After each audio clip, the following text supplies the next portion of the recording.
तो आचार परमा विद्या, जिनको बहुत विद्यावान बनना है, संपूर्ण विद्या चाहनी है, तो बच्चे आचरण आचार के साथ जीवन जिए, दुराचार नहीं, आचार। क्या आचार है? चरित्र में इतनी सुगंधी आवे, छोटे से लेके बूढ़े के लिए एक बात कही है, अस्नात्वान च भुंजियात जपे अग्निम पूजे च। वर्णन किया गया है कि जब तक आपने स्नान नहीं कर लिया है, अग्नि पूजा नहीं कर ली है, तब तक अन्न मत खाइए। इसमें वर्णन है कि खाली पेट जप करने से, खाली पेट भगवान का पूजन करने से उस पूजा का फल करोड़ों गुना प्राप्त हो जाता है। खाली पेट यज्ञ करने से, खाली पेट उपवास करने से, कुछ खाया ना हो। इसमें लिखा है कि जब तक स्नान न कर लें आप, जब तक अग्नि पूजा ना कर लें, तब तक पेट में अन्न मत जाने दीजिए। देखिए आप माला माल हो जाएंगे। मुझे मेरी लाइफ में ये याद नहीं है कि हमने बिना नहाए हुए कभी जीवन में अन्न खाया हो, बिना नहाए हुए। अन्न तो क्या, मैंने तो बिना नहाए पानी भी नहीं पिया।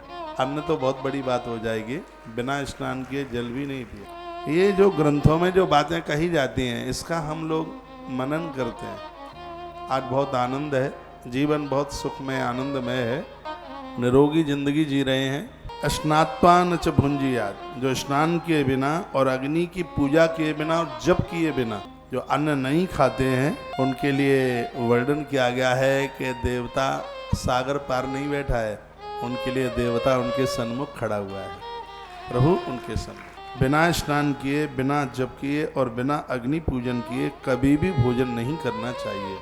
अन्न को अमृत कहा है। बिना नहाए अन्न खाना विष बन जाता है। बिना भगवान की पूजा किए बिना तो अन्न को कहा गया है कि वो मलमूत्र बन जाता है। पानी, मूत्र और अन्न मल की तरह हो जाता है बिना स्नान किए, बिना पूजा किए। जो बिना पूजा किए, बिना आराधना किए जो जीवते हैं, खाते हैं। मेरे सामने ग्रंथ रखा है और मैं बड़ी प्रमाणित बात कर रहा हूँ आपके बीच में।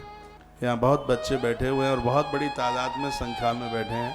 मैं भी एक स्टूडेंट विज्ञान का हूँ और इस नए युग में यदि मैं आपसे ऐसी बात कर रहा हूं तो आप यह समझ लीजिए मैंने बहुत टटोल कर गहराइयों के साथ इस अध्यात्म को देख लिया है। मुझ जैसा आदमी किसी चीज को जल्दी स्वीकार नहीं करता। मेरा जीवन प्रश्नवाचक है कि ये ऐसा है तो ऐसा क्यों है। पढ़ाई लिखाई करी है, मैंने विज्ञान पढ़ी है, मैंने गणित पढ़ा है, बहुत बारीकी से पढ़ा है, और हमने इन सब बातों को स्वीकार किया है तो हमें लगता है कि हमारी पढ़ाई लिखाई सफल हो गई है।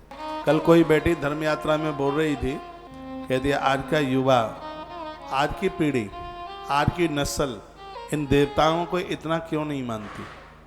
मैंने कहा वो जानती नहीं है इसलिए मान नहीं रही है। जब आप उनको जनाएंगे, जानत तुम्हें तुम्हें हुई जाएगी। उस भगवान के बारे में सच में उन्हें कोई बता ही नहीं रहा है। वो तो कोरा कागज है, जो लिख दोगे वो वही बन जाएगा, जो उन्हें बता दोगे वो वही तो समझेंगे। आज स्टडी है, जो पढ़ाई है वो नास्तिकता से भरी पड़ी है।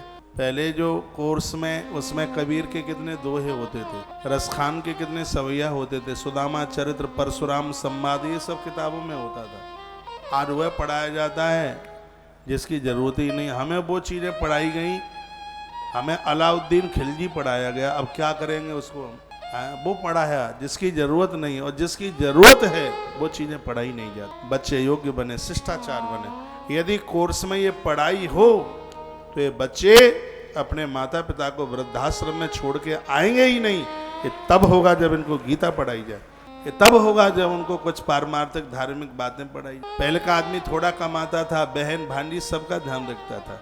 आज तो अपनी ही पूर्ति हो जाए, 5 दिन कमाते हैं, सोमवार से शुक्रवार तक कमाएंगे और शनिवार रविवार को सब उलीच देंगे, खत्म कर देंगे, बचता ही नहीं है। इतनी उनकी कमाई है लेकिन उनका बैंक बैलेंस कुछ भी नहीं है। इतना भोगी बन गया आदमी क्योंकि सदाचार खो गया है। हमारे ग्रंथों ने इसके ऊपर बहुत बड़ा जोर दिया है, आज की वर्तमान पीढ़ी को कैसे भी बना लो। आपके बच्चे आते हैं, इतना अच्छा लगता है, इतना मलूक लगता है, मन आत्मा खुश हो जाती है उन्हें देखकर। इतने संस्कारी बच्चे आपने दिए हैं, ये तब है।